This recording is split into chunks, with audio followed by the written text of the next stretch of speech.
You wake up in Norway, 872 AD. The air is brine and pine, smoke and sweat, and something else.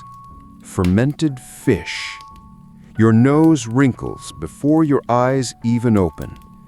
You're lying on a bed of straw, stiff as a split log, and your shoulders ache like you spent all night fighting a bear. You didn't, but your body doesn't know that. Before we begin, take a second to like the video and tell me where you're watching from and what time it is for you. I'll bet it's late, probably later than you'd like to admit. You probably won't make it through this day. Slavery in the Viking Age, it's not glamorous. There's no mead hall for you, no epic boat raids, no horned helmets, because, spoiler, those aren't a thing. Just cold mornings, calloused hands, and the thrilling aroma of wet wool and cod liver oil. Now let's ease into tonight's journey. The fire in the longhouse has smoldered into coals, barely a whisper of heat. Around you, your master's household stirs, early like always. The freeborn are already crunching across the frost-bitten floor, but you, the thrall, must wait until they're out of the way. You're not people, not really. You're property, and property doesn't get the best seat near the fire. You stand, your breath ghosts in the air. You grab your wool tunic, itchy, never washed, and pull it over your head. Someone else wore this before you, possibly several someones, possibly someone who's now buried on the edge of a fjord. You shuffle outside. The world is dark but waking. Chickens mutter. Smoke rises from neighboring roofs, and in the distance, the sea glints, gray and unforgiving, like the gods themselves forgot to blink. Your first job, the latrine bucket. Yes, that's what you think it is. You haul it out of the sleeping quarters and trudge across the frost-hardened earth to the dumping pit. The contents slosh ominously. You pray the wind doesn't change direction. You were once somebody's child, you know, but that was long ago. Maybe across the sea, maybe the child of a defeated tribe, or simply too poor to stay free. No one asked you. There's a rhythm to the thrall's life. Fetch, clean, repair, repeat. Breakfast, when it comes, is oat porridge boiled in goat milk. You're allowed a scoop after the household eats. If you're lucky, someone forgets their bowl and you scrape the crust from the bottom. Culinary excellence. You clean the tools next. Axes dulled from chopping winter wood. A rusted sickle, possibly older than the yelling stones. And then, your favorite, grinding grain with a hand quern. Round and round, hour after hour, like turning time into powder. The stone vibrates in your hands. The dust coats your lungs. You sneeze, and someone laughs, not kindly. And yet, despite it all, the world is beautiful. The fjords stretch like cracked mirrors under a bleached sky. The longhouse smells of pine tar and wet wool. Even the pigs seem philosophical.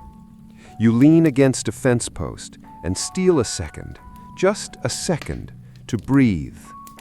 That's when you see her, Astrid, the master's daughter, blonde, smirking, eyes sharp as obsidian. She doesn't hate you, not quite, but you're still beneath her sandals, and she knows it. A weird thing, Vikings named their slaves, sometimes lovingly, sometimes ironically. If you were tall, they'd call you Shorty. If you were fast, turtle. You're called kropa, body, because that's all you are, a body to move things, to obey.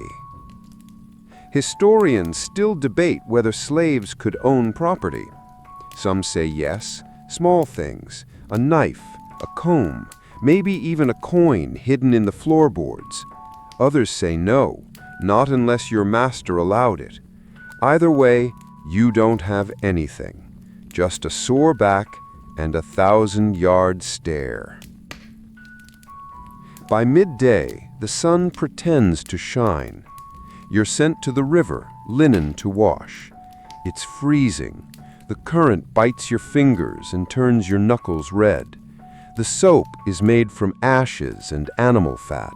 It smells like burnt pig. You scrub and scrub, your breath puffing clouds over the icy basin, your reflection staring back like it doesn't quite recognize you anymore. And then someone yells. It's Ragnar, the master's cousin, drunk again. He lurches toward the riverbank, waving a stick like a sword. He doesn't see you as human, just something to shout at or strike. You lower your head and wait for him to tire himself out. He usually does. Sometimes you think of running. Others have. Some made it, most didn't. There's a saying among thralls, better a free corpse than a living slave. Brave words, dangerous thoughts. You tuck them deep behind your grinding stone smile. By evening, you're allowed back to the fire, after everyone else. You settle on the hard floor, far from the hearth. Your hands are cracked, your knees muddy, your heart numb. The longhouse quiets, someone plays a lyre, a lullaby maybe. You close your eyes and try not to dream of the home you can't remember. The rooster doesn't crow. It's frozen. So are you. You curl tighter beneath your blanket, if you can call this burlap sack of moldy fibers a blanket. The fire has died completely now, and you wake not from a call, but from the ache in your ribs, the ache of cold, of hunger, of surviving. You rise before anyone tells you to. You've learned. Get up first, and you get fewer kicks. Today is wash day.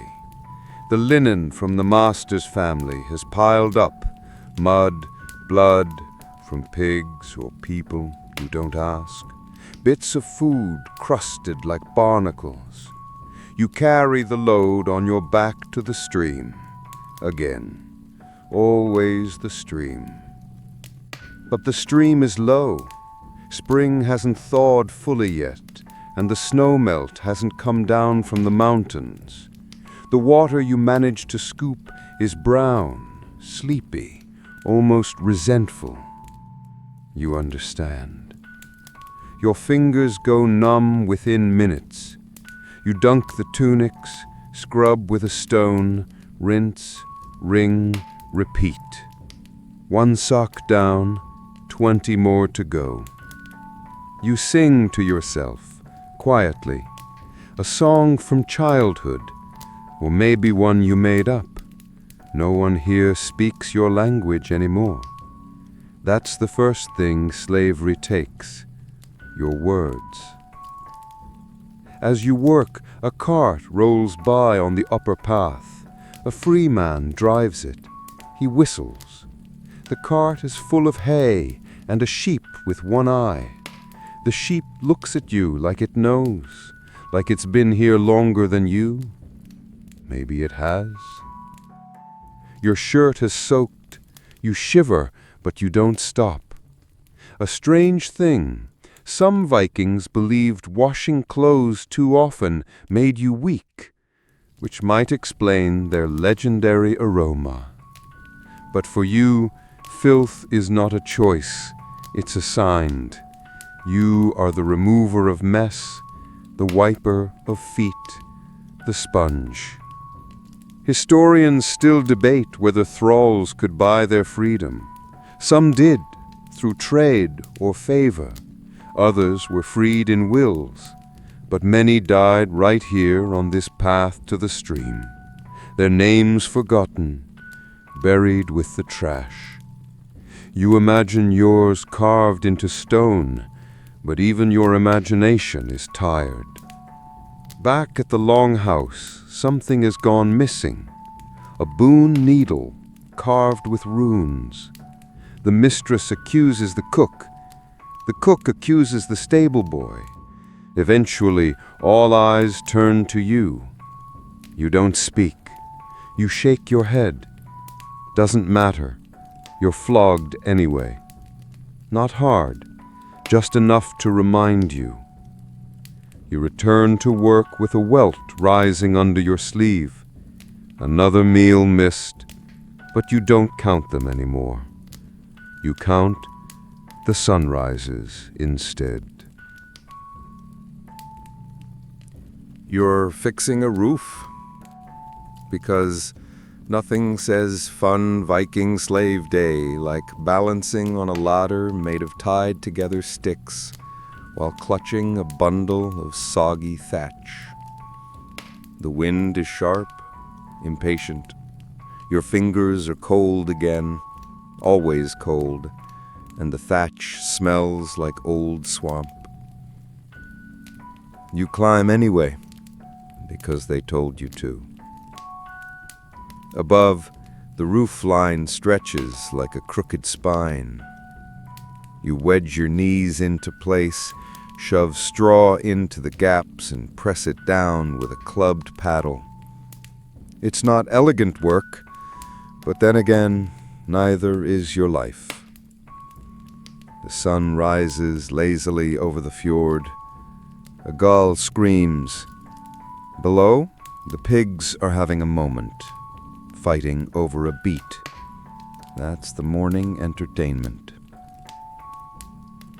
You don't notice the cut until it starts bleeding.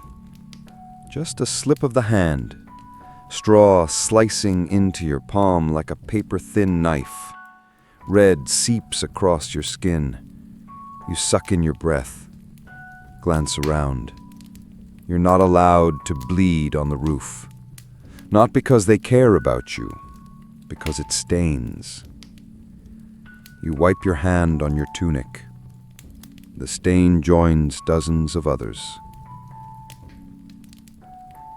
Later, as you're helping patch a hole near the chimney, one of the boys, Egil, 10 years old and already better fed than you'll ever be, throws a dried fish at your head. It hits you square in the ear. He cackles like Loki himself. You ignore it. That's the rule. No reaction, no punishment. Well, sometimes. They make up the rules as they go along. Back on the ground, you carry bundles of firewood into the longhouse. You pass the carving room, where the master is teaching his son to etch stories into a plank of ashwood. They're doing the saga of Sigurd and the dragon. The boy asks what bravery means. The master points at the image of a man with a sword. He does not point at you. The irony makes you smile. That's your first mistake of the day.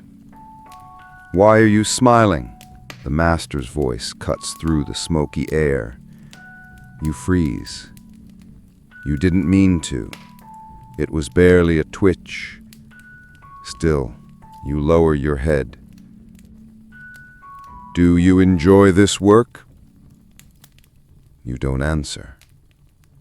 You're not sure what answer would be safe. He snorts. I should make you clean the pig trough next. He does. Of course he does. So that's your afternoon now. The pig trough. Not glamorous. You crouch next to it with a wooden scoop and a bucket of slop, eyes watering from the stench. Pigs grunt around you, unconcerned. Honestly, I envy them. At least no one expects pigs to remember runes or stitch a tunic straight. You hum the same song from the river. Not loud, just enough to keep the silence company. One pig watches you closely. It snorts. You snort back. The two of you reach a kind of understanding. Here's something odd. In Norse mythology, even the gods owned slaves. Thor had a boy named Thjalfi, who ran fast. Odin had several. They weren't always mistreated, but then again, they were gods. Their slaves probably smelled like mead and destiny. Historians still debate how many thralls lived in Viking households.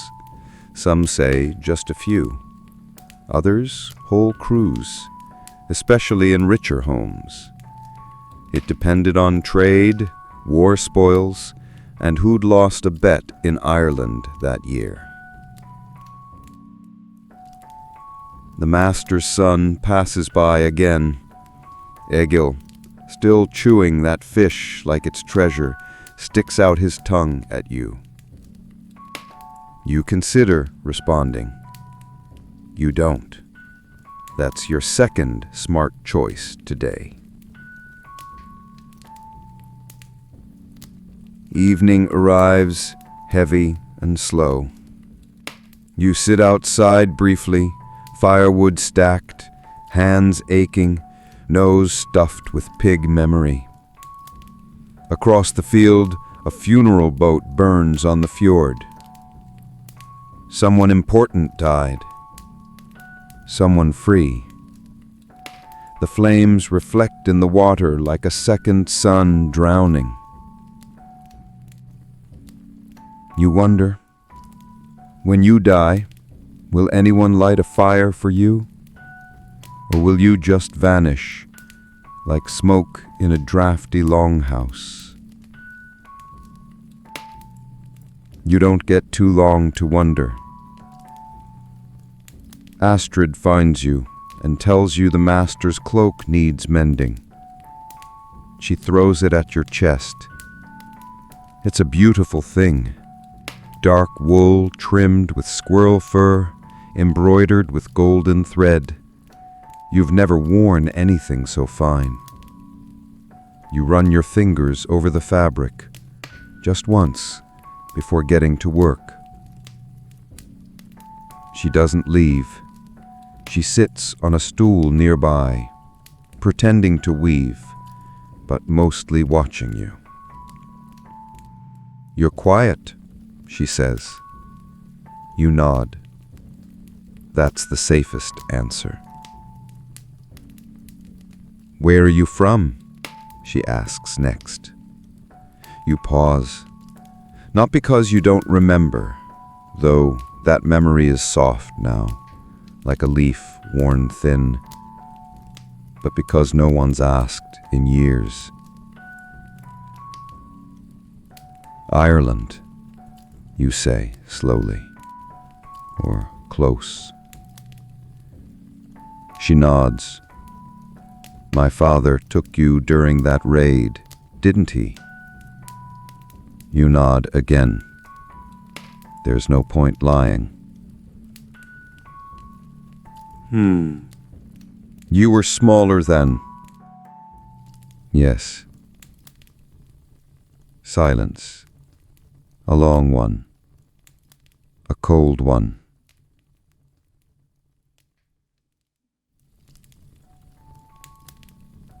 She finally says, you do good work. And that's it. No praise, no smile, just that. You finish the cloak. She takes it without thanks. Back in the corner of the longhouse, you wrap yourself in your rough blanket. The fire is burning now. It smells like pine and meat. Someone's singing again. A different voice tonight. Slower. Sadder.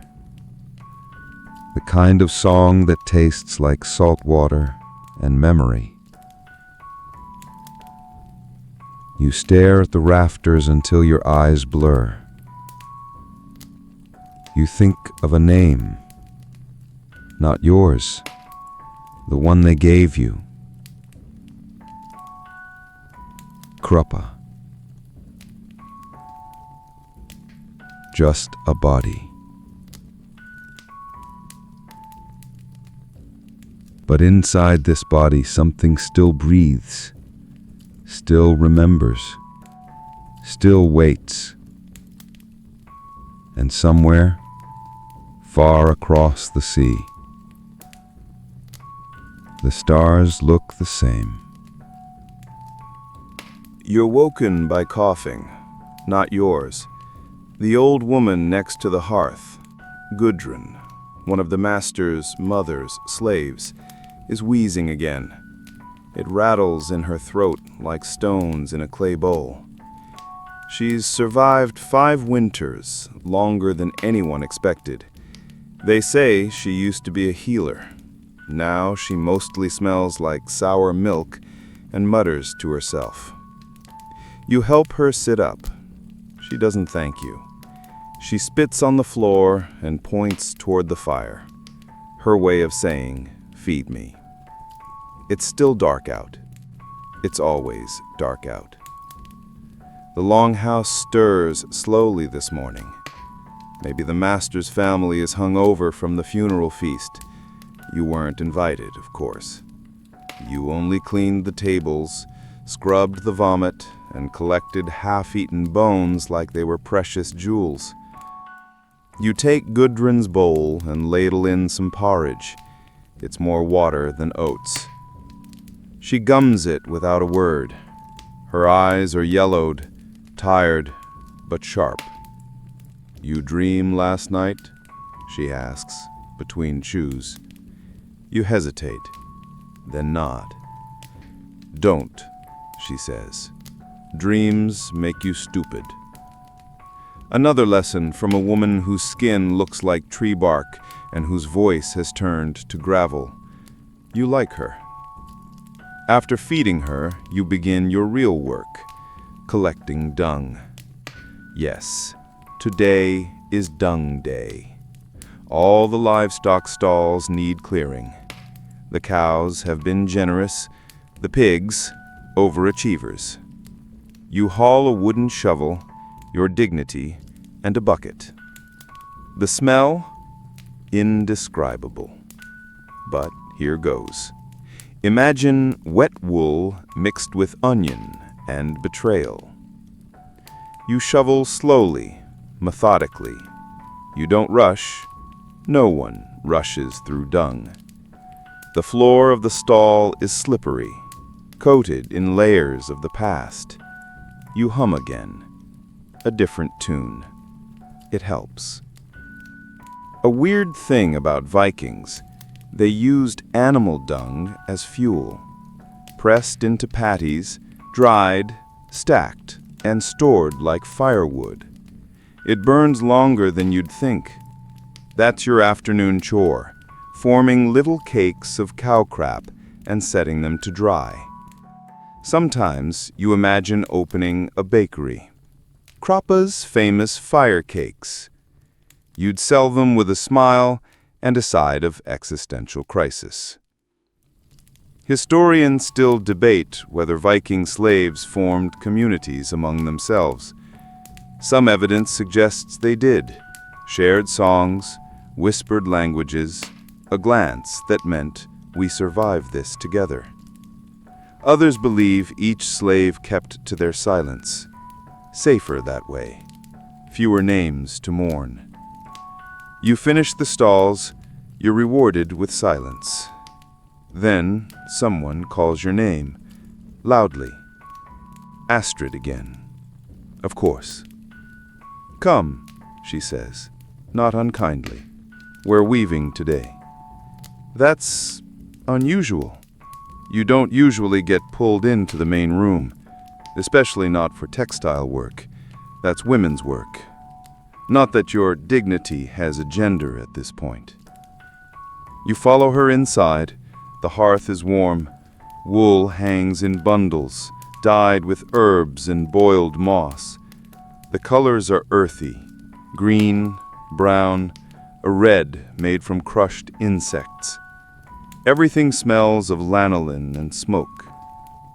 Astrid hands you a spindle. Can you do this? You show her. You learned long ago. A slave has to be good at many things: chopping wood, tending goats, gutting fish, spinning yarn, and doing it all quietly. She nods. You're better than my brother. You smile despite yourself. Another mistake. He says you have strange eyes, she adds, watching you. You glance up. Sad, she clarifies, like you're not here. You want to say, I'm not, but you don't. The hours pass, you spin, you twist, you dip the wool into dye. She teaches you a new knot. You learn fast. You always do. At midday, the master returns from the fields. His face is red from the cold. He barely glances at you. Did he break anything? Astrid shakes her head. Not yet. The master grunts. Grunt him help with the dye pits. I want blue thread by next week. Blue dye is rare. Comes from a plant called woad. Boiled down until it stains everything it touches. The smell, somewhere between cat urine and rotten tea. You're led to the pit behind the house. It's shallow, lined with clay, half full of the smelliest water in Norway. A man named Halstein guards it. Another thrall. Older, tall, face like a tree stump. He nods at you and hands over a bundle of wool. He says, "Don't drop it." You don't. You work side by side. Halstein doesn't speak much, but at one point he mutters, "You think this is forever?" You glance at him. He continues, "Some get out. Rare, but it happens. Save coin. Favor a priest. Wait for death. Same odds, really." He smiles. It's not comforting. You return to the longhouse reeking of woad. Everyone avoids you, even the cat. That night, Gudrun is coughing again. You fetch water for her. She grabs your wrist. You're not stupid. You remember things. Don't forget your real name. You nod, though you're not sure you do. The fire burns low. You lie in your corner, eyes fixed on the ceiling beams. You count the knots in the wood. 17, 18, 19. Sleep comes like a thief. Quiet, cold, a mercy. You awake to the sound of ice cracking. Not thunder, not war drums. Just a puddle outside the longhouse, finally giving up the fight. Spring is making its slow, reluctant entrance. The air smells slightly less like despair and more like damp bark and animal hair. Progress. Today, the village is hosting a thing, a local assembly of freemen to settle disputes, show off new swords, and politely accuse each other of theft. You will not be participating. You're there to carry benches. You haul the first one across the icy yard, the legs wrapped in leather to keep them from splitting. Your breath clouds the air. The bench is heavy, but your resentment is heavier. In the distance, the free men arrive with their swagger. Fur cloaks brushing against wet mud, boots laced with bone toggles, smug expressions like they invented the sky. One man's helmet has a boar crest. Another wears a cloak dyed with imported indigo, which smells distinctly like someone else's wealth. You are invisible, which is safer. Still, you listen. Today's main dispute is land rights. One man claims another moved a boundary stone during the night. The accused denies it, swearing by Thor's hammer. A third man suggests they settle it the old way, with axes. There's laughter, then silence. It's a joke, but only barely. A weird fact: boundary stones in Viking times were often guarded by curses. Move one, and the gods would supposedly twist your bones or shrivel your crops. Did that stop people from moving them? Absolutely not. Historians still debate how formal Viking law was. Some say it was based mostly on honor and threat. Others argue there were codified rules memorized by a designated law speaker. Either way, if you were a thrall, none of it applied to you. You couldn't own land, couldn't testify, couldn't even interrupt. You might as well be a tree stump with legs. You set the last bench down just as the crowd starts to thin. The judgments are rendered. Someone's ox is now someone else's ox. A feud simmers quietly. You're told to collect leftover food. There's a roasted goat leg, partially gnawed. You're allowed to pick it clean. You do so in the shadow of a hay wagon, eating fast, hands cold, goat fat congealing on your tongue. Then comes the surprise. A skald arrives, a traveling poet, grizzled, sharp-eyed, wrapped in sealskin. He announces a performance and sets down a battered lyre. You freeze mid-bite. Even you are allowed to listen. Everyone gathers. Children perch on barrels. Old men lean on walking sticks. You crouch in the back, near the fire pit, half hidden. The skald begins. His voice is rough velvet. He sings of Bjorn Ironside, of voyages past the pillars of Hercules, of gold glimmering in the southern sun, of sea serpents and betrayed kings. His words are slow and bright, each one falling like a warm stone into the chilled silence. And for a moment you forget where you are, because here's the truth. Stories are freedom.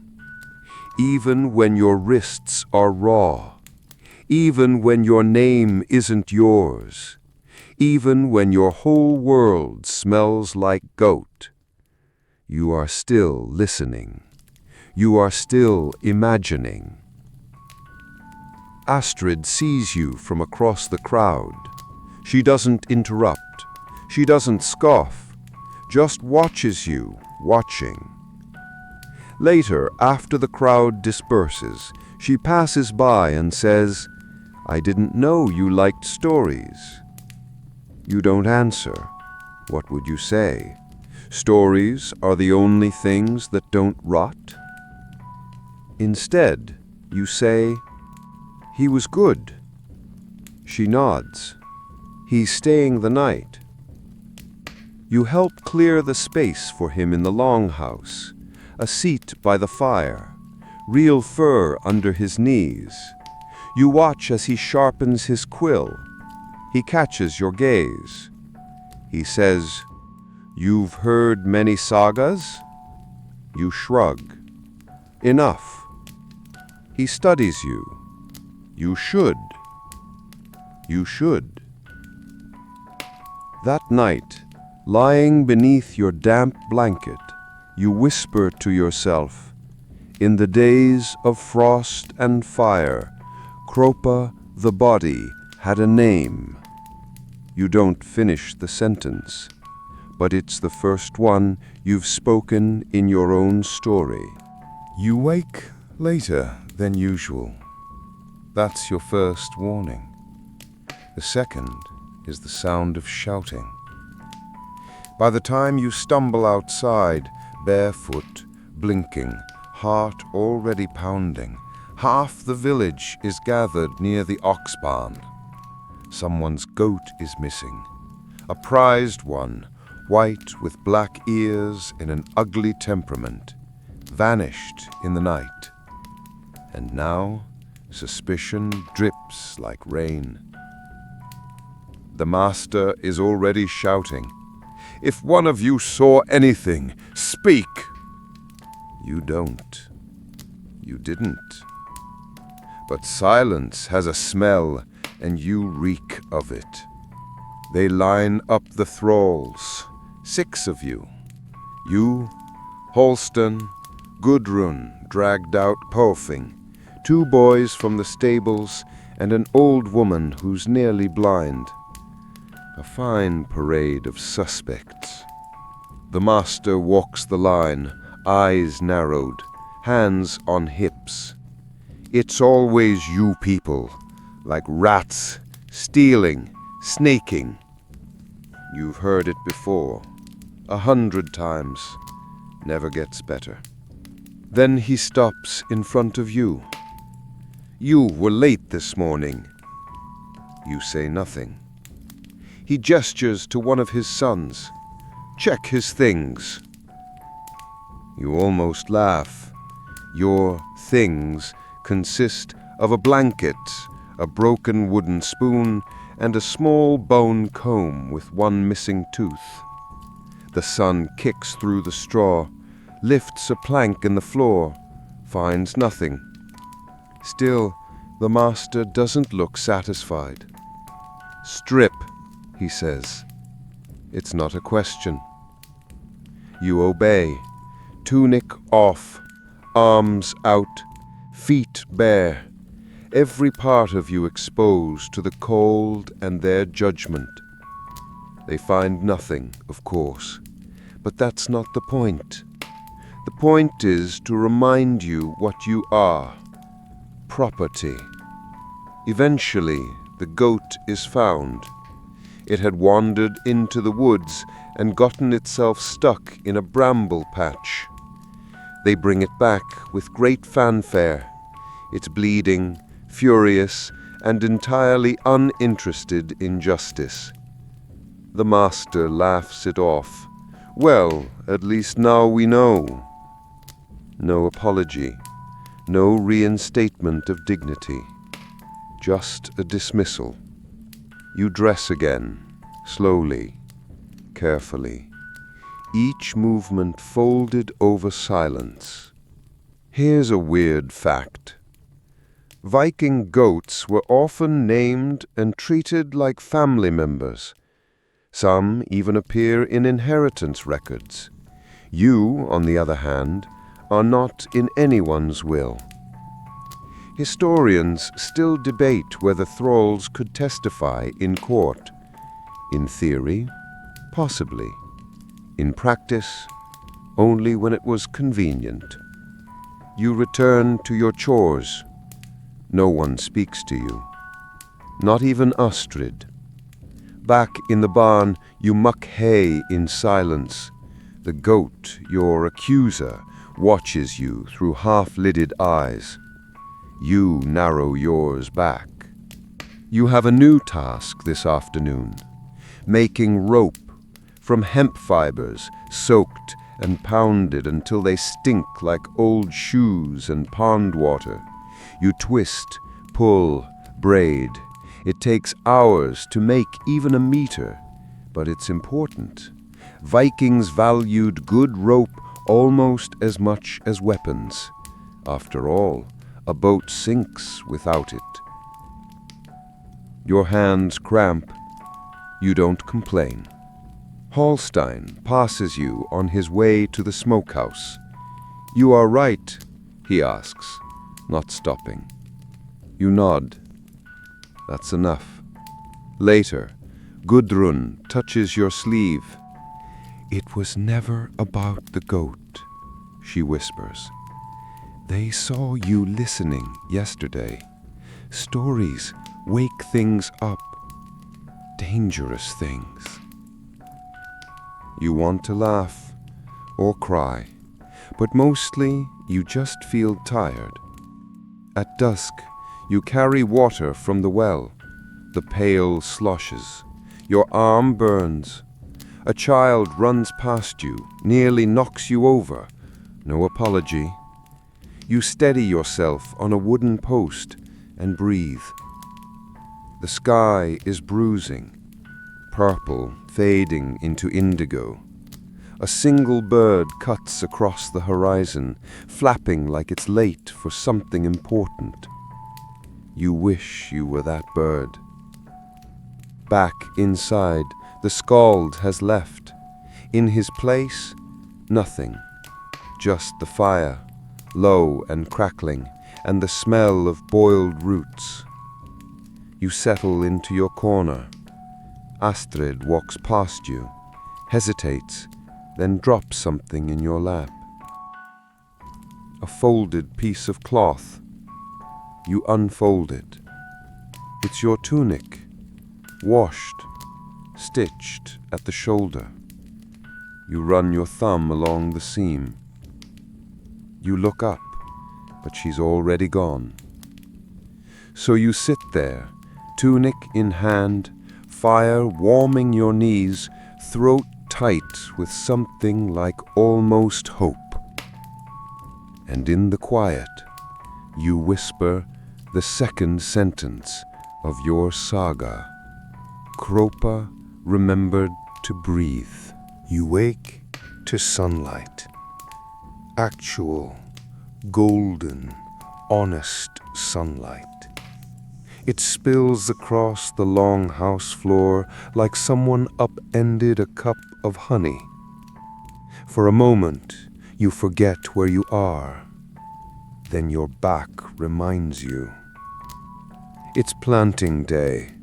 Spring has officially arrived, not with flowers, but with mud, sweat, and sore knees. You're sent to the fields with the others, handed a digging stick, and pointed toward a row of frozen soil like a punishment. The earth is reluctant, so are you. Your job? Breaking up clumps, pulling stones, spreading manure. Hallstein works beside you, grunting with every swing. The old woman with one eye picks weeds like she's at war with them. A boy nearby sings off-key.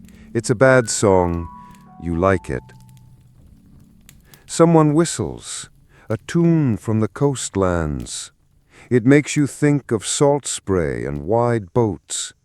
But you're in a furrow now, ankle deep in mud, so the boat will have to wait. A weird cultural note. Viking thralls were often lent out to other households during planting season. You too may be borrowed soon, like a very tired wheelbarrow. You pause to wipe your face.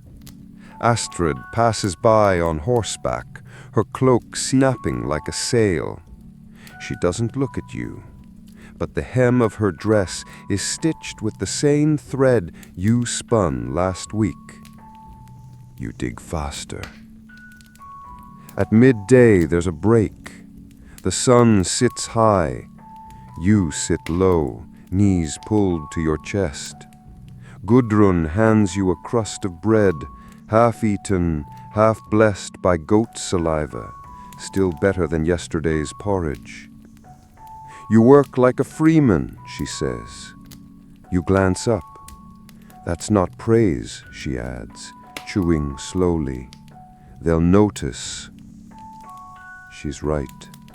They always do. You nod, but you don't stop. Later, you're sent to the woods with a hatchet. Wood for kindling. Not too dry, not too green. You carry a woven basket and your tired limbs. The forest is quiet. Not peaceful, just quiet. You hear your breath, your steps, the rustle of something small and fast in the underbrush. The trees lean in close, whispering with their needles. If they were people, they'd be the gossipy kind. You split wood carefully, clean angles, neat stacks. You pretend each log is someone who's wronged you. You run out of logs too soon. You take a moment, just a moment, to sit on a fallen trunk. The forest smells like moss and possibility. You carve a name into the bark beside you, not Kroppa, the one you had before. It feels illegal, feels good. Historians still debate how many thralls escaped into forests like these. Some say dozens, others hundreds. Most were caught, but the ones who weren't, well, their stories are the ones the trees keep. You return with wood. No one asked where you've been. No one ever does. The longhouse is full. Someone brought fish, not the dried kind, real fresh fish. You help gut them, your fingers slick with brine and guts. You hum again, half tune, half memory. And then it happens. The master slams the door behind him. His face is red, not cold red, angry red. There's been a theft, he says. Everyone freezes. Coins from my chest. You glance at Hallstein. His jaw is tight. Someone will answer for it, the master growls. You feel it, the storm building. Someone's going to bleed. And for the first time in your life as a thrall, you step forward. Not because you did it, but because you're done bending. I didn't take them, but punish me if you must, you say. The silence breaks like a bone. The master stares at you. Astrid opens her mouth to protest maybe, but her father raises a hand. He doesn't strike you, not yet, but he nods. Then you'll miss supper. Just that, nothing worse, not yet. You nod, and you go. Outside, the sky has turned copper. The wind is cold again. You sit alone behind the longhouse, watching your breath swirl, and you whisper the third line of your saga. He chose the lash over silence. You don't sleep that night. Not really. You lie on your side in the shadows of the longhouse, listening to the creak of beams, to Hallstein grinding his teeth in sleep, to Gudrun's cough, soft and stubborn, and to your own heart, whispering traitorous things like freedom and name. By morning, the frost is back. The skies forgot it was spring. You rise with a stomach chewing itself, the ache of missed supper still curling in your ribs like a wolf. You're not given tasks today, which is worse. They're watching you. You can feel it in the way the master glances too often in your direction, the way Astrid won't meet your eyes, the way Egil, the master's son, hovers near the fire, whispering. You walk outside anyway. The wind cuts your tunic. The fields stretch beyond, muddy and bleak. You walk the edge, not away, just near. Like if you had to run, you could. You return by midday. No one speaks. Here's a weird thing. Vikings believed that fate was woven, not written, woven, like a tunic or a noose. Historians still debate how many thralls ever earned their freedom. Some were freed for loyalty, others for bravery. One woman, legend says, earned hers by saving her master from drowning. You don't plan on getting that wet. That afternoon, you're finally sent to the forge. It's a loud place, hot, angry. The blacksmith, Eric, is thick with soot and attitude. You help pump the bellows, hold the tongs. Your hands burn within minutes. Sparks leap like angry fireflies. A horseshoe glows orange. Eric smashes it with a rhythm that feels older than God's. You ever done this? He asks, squinting. You nod. Once. He grunts. Twice now. There's something calming about it. Destruction and creation tied together. Fire, metal, purpose. You forget yourself in the motion, in the hiss of hot iron meeting snow-chilled water. You almost smile. That's when you hear it. A scream from the yard. You rush outside, tongs still in hand. Egil is crying.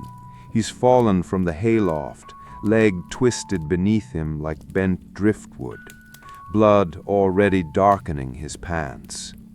The master's voice booms through the air. Get the healer! But Gudrun is slow, and the nearest real one is 3 valleys away. Astrid kneels beside her brother. She's pale, shaking. He can't move. You step forward. I've set bones before. The master glares and snapped them. I can help, you say. He hesitates. Then, shockingly, nods. You kneel. Your hands shake, not from fear, from the forge. You feel the leg, dislocated, not broken.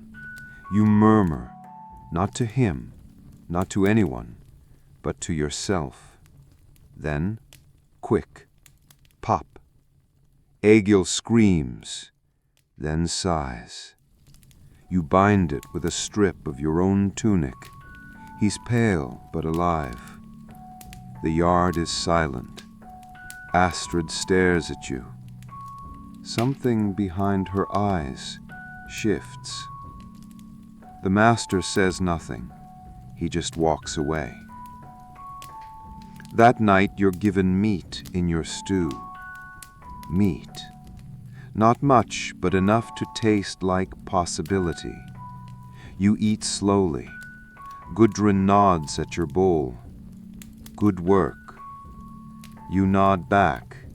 It means more than thanks. By firelight, Hallstein sits near you. That was brave, he says, cracking a walnut with a stone. You shrug. Stupid, too, he adds, smiling. You finally speak. I'm tired of being quiet. He raises an eyebrow. Then you're ready. Ready for what? He doesn't answer, just hands you the walnut. Inside, it's warm, nutty, alive. You whisper the fourth line of your saga. He set bones and truths with the same hand. You wake to bird song. Real bird song. Not a squawk or a shriek or a sickly chicken cluck, but the fluted, airy song of a sky creature that's never scrubbed a floor or shoveled dung. You take it as a good omen, or maybe just a reminder that some things still sing, even here. Today, the village prepares for travel. The master and his sons are heading to the coast to trade, which means loading carts, polishing weapons, and arguing over who gets the good cloak. You are told to help with the oxen.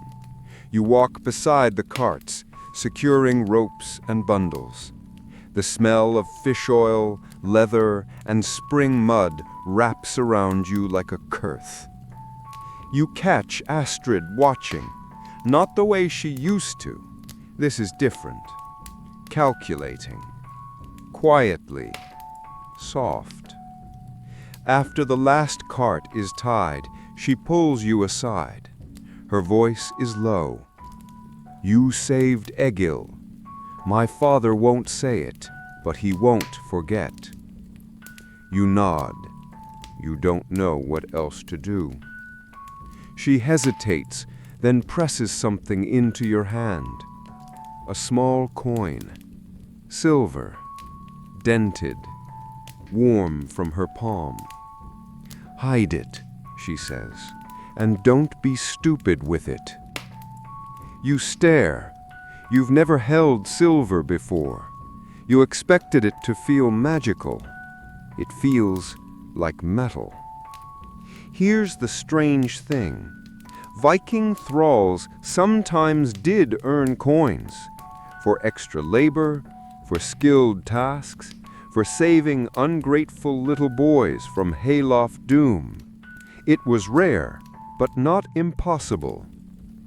Historians still debate whether thralls were allowed to save enough to buy their way out. Some were freed in wills. Others disappeared. You hide the coin deep in your tunic, behind a patch you stitched yourself. No one looks there. The carts leave. You wave, only because it feels like the end of something. Back in the longhouse, you're alone for the first time in months. Hallstein has been sent to repair the dock. Gudrun is asleep, breathing shallow but steady. You sit, you breathe. Then you move. Not run, just walk. Not toward the trees, but toward the river. The same river where you once washed clothes until your knuckles bled, where you once watched ice float like bones. It's soft now, muddy, but alive. You kneel, you wash your hands, slowly, deliberately, like this act is sacred. Then you take out the coin, just to look. It gleams in the half-sunlight. It's not enough, not yet, but it's the first real thing you've owned in years. You think about running, not today, but soon. Maybe with Hallstein, maybe alone. Maybe you will not survive, but maybe you will. You return to the longhouse. You put the coin back in its hiding place. You sit beside Gudrun. She stirs. "You've got that look," she murmurs. "What look?" "Like someone who remembers who they are." You don't answer. You don't need to. That night, you stitch by firelight, a scrap of wool. You embroider a single rune, not for Kropa, for you. And you whisper the 5th line of your saga. He remembered his name by moonlight and stitched it into fate. The fire crackles, not loudly, just enough to remind the silence it isn't alone. You're lying in your corner of the longhouse, wrapped in wool that still smells faintly of pine smoke and old rain. The day has curled up like a cat beside you, tired, warm, and done trying. Outside, wind brushes against the thatch roof like a lullaby with no words. The night is full of soft sounds, goats shifting in sleep, a spoon settling in a wooden bowl, the creak of the door as it gives up its tension. You stretch beneath your blanket. Your muscles ache, but not with pain. The good kind. The kind that says you did something today. Something real. Something no one can take from you. Across the longhouse, Gudrun mumbles in her sleep, a name you don't recognize. Maybe one she hasn't said in years. Holstein snores like thunder under a wool pile. You smile in the dark. You close your eyes. The fire flickers behind your eyelids. The smoke curls like a lazy ghost. You feel the warmth at your toes, the weight of the air on your chest. Your fingers twitch with muscle memory, rope, grain, thread, bone. The language of the forgotten, spoken in hands. You imagine a boat. Not a raider's longship, not the funeral pyres on the fjord. A small boat, quiet, wooden, with room for one more name, yours. And you're in it, sailing through dark water that smells of stars. The current knows where you're going. You don't have to steer. You don't even have to move. The trees along the river bend to watch. The sky stays dim on purpose, just to let you rest. Sleep finds you like a soft echo. You breathe in ash and wool and distant salt, and you remember you were more than Kropa. You were always more than a body. You are a story now, and stories don't end. They simply fade into dreams.